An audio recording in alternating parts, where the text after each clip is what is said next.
bienvenue pour cette nouvelle plongée. Aujourd'hui, on se penche sur un profil vraiment pas commun, Laurent Caille. Ah oui, Laurent Caille. D'après nos sources, ses dossiers de presse et présentations, on voit maître perruquier, coiffeur, maquilleur, ok, mais aussi historien, auteur, formateur. Un vrai touche-à-tout, mais avec un fil rouge très clair. Exactement. L'idée ici, c'est de comprendre comment il fait le lien entre les plateaux d'Hollywood, la recherche historique pure et dure, et même des projets de musée. C'est assez fou. Mhm. On parle quand même de 35 ans de carrière internationale.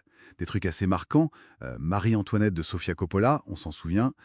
Pas mal de boulot avec Canal+ aussi. Oui, c'est référencé ça. Et tenez-vous bien, la création de la plus grande perruque du monde.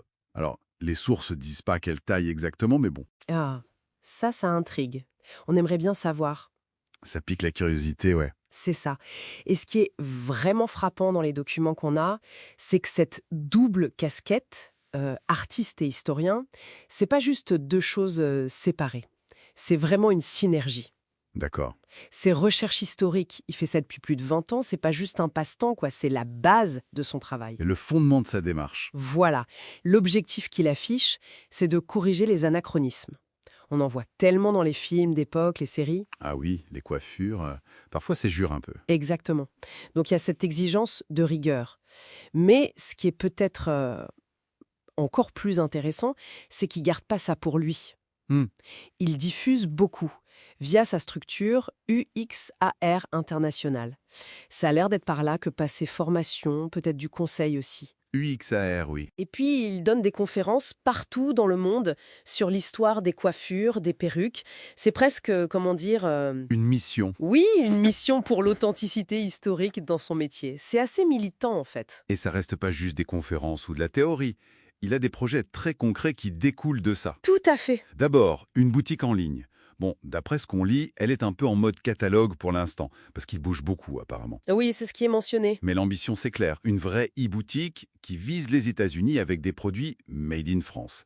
Ça, c'est un argument fort. Ah oui, le Made in France aux US, ça marche toujours bien. Et puis, il y a le gros morceau, le projet du musée de la coiffure et des perruques. Ah, le musée.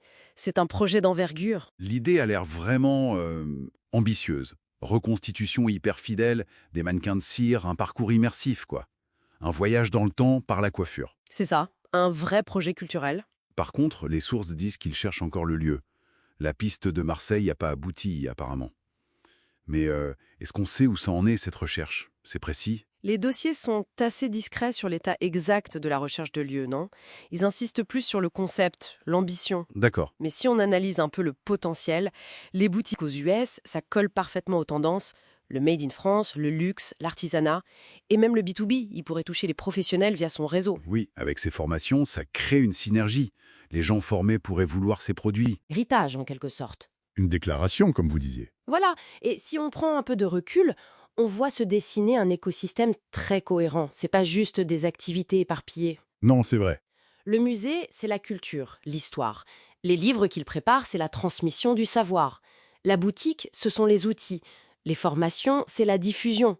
Tout ça se renforce mutuellement et construit sa marque. L'expert historien-créateur. Ah, cette vision d'écosystème, oui, ça donne une autre dimension à tout ça. C'est bien plus que de la coiffure. Tout à fait.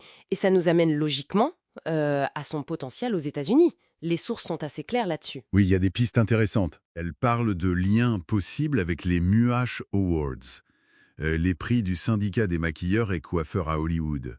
C'est prestigieux, ça, Très prestigieux, oui. la guilde des maquilleurs et coiffeurs. Le fameux Local 706. Pour un Européen, ça doit être crucial, ça, non? Intégrer ce milieu? Ah, mais c'est fondamental.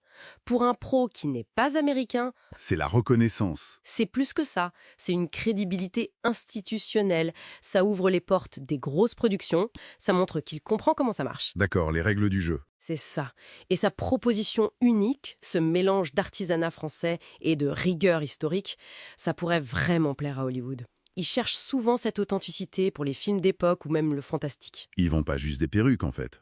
Non, ils vendent de la crédibilité historique incarnée. C'est une niche très pointue, mais très forte. Et pour protéger tout ça, cette vision, qui de la propriété intellectuelle? Les documents disent qu'il a un copyright international sur ses livres en préparation comme « Il faut souffrir pour être belle ». Oui, ça c'est la démarche classique pour protéger le contenu écrit. Par contre, il y a aussi ce titre qui revient, mais le statut est un peu flou. Ça a l'air un peu générique parfois dans les sources. Est-ce qu'un titre comme ça se protège? Alors là, faut distinguer. Le copyright, ça protège l'œuvre, le texte lui-même, dès qu'il est créé. C'est quasi automatique dans la plupart des pays. L'enregistrer, ça aide pour la preuve, mais la protection existe. D'accord. Par contre, un titre tout seul, c'est rarement protégeable par copyright. Ça peut l'être par le droit des marques, le trademark, mais il faut qu'il soit distinctif. Ah oui, C'est un titre un peu commun, descriptif, ou déjà utilisé ailleurs, comme les sources le laissent penser. Ça peut être compliqué de le déposer comme marque spécifique. d'accord, je vois. Donc, une bonne stratégie de pays, pour lui, ce serait de, bien sûr, sécuriser les copyrights sur ses textes, mais aussi de réfléchir à déposer comme marque son propre nom, peut-être le nom du musée, celui de la boutique US, pour vraiment bétonner son écosystème. Protéger l'ensemble. Exactement. Bon, alors, si on résume tout ça, qu'est-ce que ça nous dit? On a un portrait assez fascinant. Un créateur qui refuse les étiquettes. C'est ça. Laurent Caille, il mélange l'artisanat, l'histoire, l'entrepreneuriat, la pédagogie. Son leitmotiv, on dirait, c'est enraciné dans l'histoire. Et il applique ça partout. Oui, de son atelier jusqu'au projet de musée, en passant par Hollywood. C'est une vision globale. Une vision très cohérente finalement. Tout à fait. Et peut-être pour laisser nos auditeurs avec une dernière idée à creuser. Oui. Au-delà de la technique, de la connaissance historique de Caille qui est impressionnante, on pourrait se demander qu'est-ce que l'évolution des coiffures à travers les âges nous apprend sur nous-mêmes? Intéressant. Ces styles qu'on voit souvent comme justes, de la mode, de l'apparence, n'étaient-ils pas en fait des signes forts, des marqueurs de pouvoir, d'identité, de genre, de rébellion parfois? Bien sûr. Et ça soulève une question, je trouve. Comment cette longue histoire de la coiffure comme langage non verbal peut nous éclairer aujourd'hui sur notre propre époque, notre rapport à l'image, à l'apparence, qui est souvent si complexe, si chargé? Une belle question pour réfléchir en effet. Merci beaucoup. Avec plaisir.